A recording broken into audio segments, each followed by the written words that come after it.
สบายดีสบายดีพี่น้องสบายดีตอนเช้าของวันจันทร์เนาะพี่น้องวันนี้แม่น้องเอกสิได้ออกจากห้องหมอแล้วพี่น้อง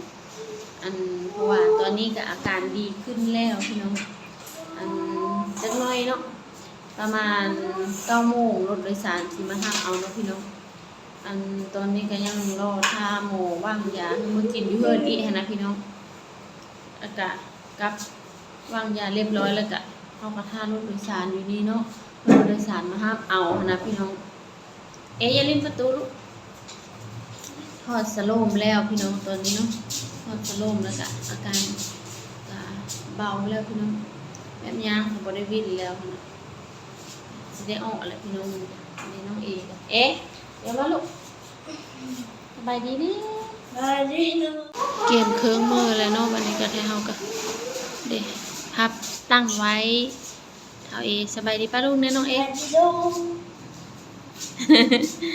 น้องก็สิได้เมื่อบ้านแล้ววันนี้เนาะเนาะแม่ดีแล้ววันนี้พับผ้าไว้ในบนนอนเขาเพิ่นกับเพิ่นพี่น้องตุ้งลมกินห่อเนาะมาบ้านลูกจะนอยรถจะนอยรถโดยสารมาเอาเนาะรถโดยสารมาเอารถมาม่าจังน้อยรถมาม่ามาจะน้อยมาจะก็ออกเมื่อเนาะพี่น้องวันนี้สาวตูนกับมาเยี่ยมพี่น้องสาวตูนกับลูกเพิ่นเนาะพี่น้องเพิ่นมาผมกับวิดีเอ้ยเต็งเสยพอดีทางจังนี้เก็บของแล้วคือกันบ่เปล่าแต่อันนี้เนาะตกคือกัน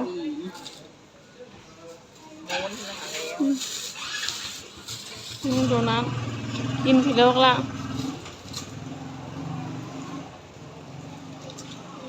หูได้คนกันเนาะเบิ่งในแก้วมั้ยที่คิดแต่ในแก้วซุปมันจะซึมละเอาทีมซุปมาเจอให้ขนมมันนั้นมันโต๊ะขี้ดินแล้วนะคะขนมมันก็ซุป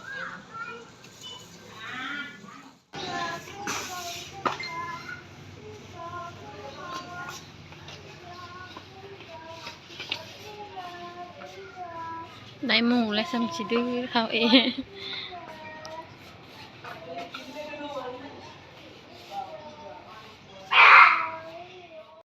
รถโดยสารก็มาห้าบแล้วเนาะพี่น้องเท่ากับเกมเครื่องซิมือแล้วพี่น้องบัดนี้เร็วมา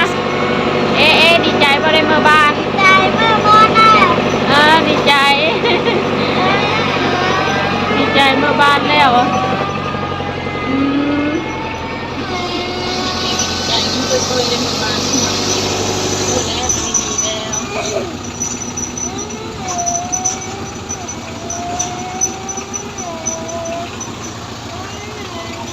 ไม่น่ารัก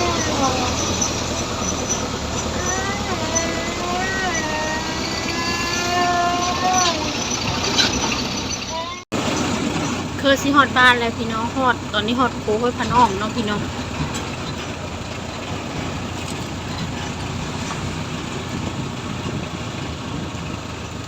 ฮอดโค้แล้ว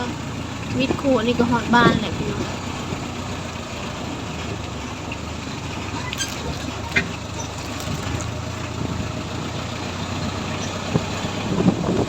โอเคนะพี่น้องสำหรับคลิปนี้ก็